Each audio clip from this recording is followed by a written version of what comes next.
Raj TV நேயர்கள் எல்லாருக்கும் வணக்கம் and welcome to our show சரித்திர நாயகன் சிவாஜி கணேசன். இந்த நிகழ்ச்சியில் சிவாஜி அவர்களுடைய திரைப்பயணத்தில் நடந்த நிறைய இன்ட்ரெஸ்டிங்கான விஷயங்களை நம்ம தொடர்ந்து பார்த்துக்கிட்டு இருக்கோம். அந்த வகையில் இன்னைக்கு எபிசோட்ஸ்லையும் பல சுவாரஸ்யமான தகவல்கள் உங்களுக்காக காத்துக்கிட்டு இருக்கு. வாங்க நிகழ்ச்சிக்குள்ளே போகலாம். 1955 சிவாஜி அவர்கள் நடித்து வெளிவந்த படங்கள் காவேரி, முதல் தேதி, உலகம் பலவிதம், மங்கையர் திலகம், கோட்டீஸ்வரன், கல்வனின் காதலி. மங்கையர் திலகம் தவிர மற்ற படங்கள் எதிர்பார்த்த அளவு ஓடல. நடிகர் திலகம் சிவாஜி கணேசன் அவர்களுடைய திரைப்பயணத்தில் 1955 ஸ்ரீபதா சங்கர் அவர்களுடைய வைத்தியா ஃபிலிம்ஸ் நிறுவனத்தின் தயாரிப்பில் வெளியான திரைப்படம் தான் மங்கையர் திலகம். பாக்கியவதி நான் பாக்கியவதி அப்படின்னு தொடங்கக்கூடிய பாடல் மங்கையர் திலகம் திரைப்படத்தில் இடம்பெற்றிருக்கும். இந்த பாடலை அற்புதமாக பாடியவர் பி. லீலா அவர்கள். இந்த பாடலுக்கும் வரிகள் எழுதியவர் ஏ. மருதகாசி அவர்கள். இந்த பாடல் காட்சி பத்மினி அவர்கள் பாடுவது போல அமைஞ்சிருக்கும். மங்கையர் திலகம் படத்தில் புரிந்து கொள்ளவில்லை அப்படின்ற ஒரு பாடல் இடம்பெற்றிருக்கும். தக்ஷணாமூர்த்தியுடைய இசையில மருதகாசி அவர்கள் வரிகள் எழுத எஸ்.சி. கிருஷ்ணன் மற்றும் ஏ.ஜி. ரத்னமாலா அவர்கள் இணைந்து இந்த பாடலை பாடியிருப்பாங்க. இந்த பாடல் காட்சியில தங்கவேலு அவர்களுடைய பெர்ஃபார்மன்ஸ் ரொம்பவும் சூப்பராக அமைஞ்சிருக்கும். பாடகி ஏ.ஜி. ரத்னமாலாவை பற்றி பல இடங்கள்ல புகழ்ந்து பேசியிருக்கிறாரு நடிகர் திலகம் சிவாஜி அவர்கள். இனிமையான குரல் வளம் படைத்தவர், திறமையான பின்னணி பாடகி. வானொலிகளில் இவரது பெயர்ல முதல் எழுத்துக்கள் 2 ஜி என்ற எழுத்து குறிப்பிடப்படுவதில்லை.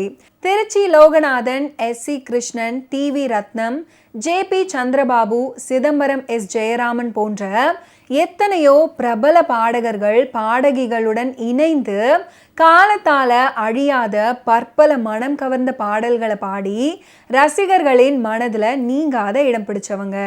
நடிகை பாடகி ஏ.ஜி. ரத்னமாலா எம்ஜிஆரின் இன்ப கனவு நாடகத்தில் எம்ஜிஆருக்கு இணையாக நடிச்சிருக்கிறாங்க.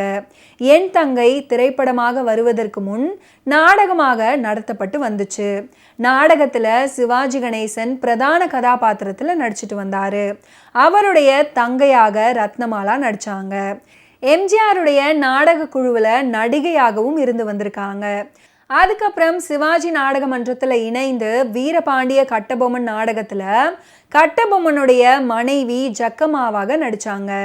டி.ஆர். மகாலிங்கத்தின் ஓர் இரவு நாடகத்தில் மட்டுமில்லாமல் நடிப்பிசை புலவர் கே.ஆர். ராமசாமி போன்ற பழம்பெரும் நடிகர்களுடனும் ரத்னமாலா நாடகங்களில் நடிச்சிருக்கிறாங்க.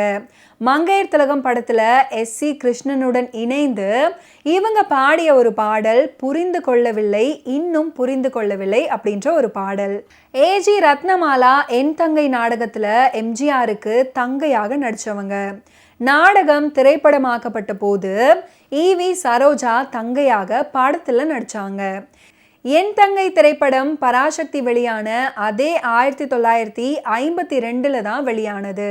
என் தங்கை நாடக ரிஹர்சல் நடக்கும்போது அங்கே அடிக்கடி சிவாஜி கணேசன் வருவார் அப்படின்னு எம்ஜிஆர் அவர்கள் குறிப்பிட்டிருக்கிறாரு.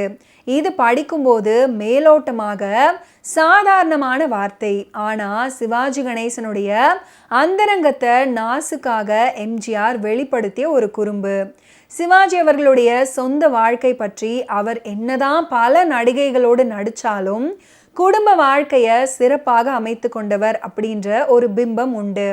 எம்ஜிஆர், ஜெமினி, எஸ்எஸ்ஆர் இந்த கடமையிலிருந்து வழுவியவர்கள் அப்படின்ற அபிப்பிராயத்தை ஊர்ஜிதப்படுத்த இதை சொல்வாங்க.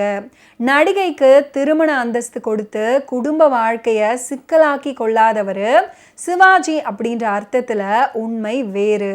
நடிகர் திலகம் சிவாஜி நடிக்கும் படங்களில் அவரை தாண்டி ஒருவர் நடிப்பில் ஜொலிப்பது அப்படின்றது அபூர்வமான ஒரு விஷயம்.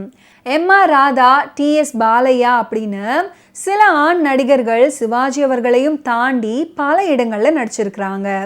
பெண் நடிகர்களில் அப்படி ஒரு அதிசயம் அபூர்வமாக மங்கையர் திலகம் படத்தில் நடந்திருக்கு.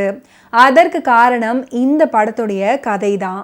மங்கையர் திலகம் திரைப்படம் மராத்தியின் புகழ்பெற்ற இயக்குனர் சாந்தாராம் கோவிந்த் அதவலே அவர்கள் 1953 இயக்கிய திரைப்படத்துடைய தழுவலாக உருவானது.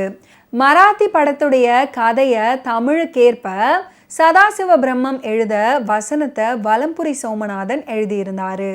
அவருக்கு உதவி புரிந்த ஜி ராமகிருஷ்ணன், டி நாகலிங்கம் ஆகியோரது பெயர்களும் படத்துடைய டைட்டில்ல இடம்பெற்றது. மங்கையர் திலகம் படத்துல சுலோச்சனாவுடைய பிரசவத்தின் போது குழந்தை இறந்துவிடும்.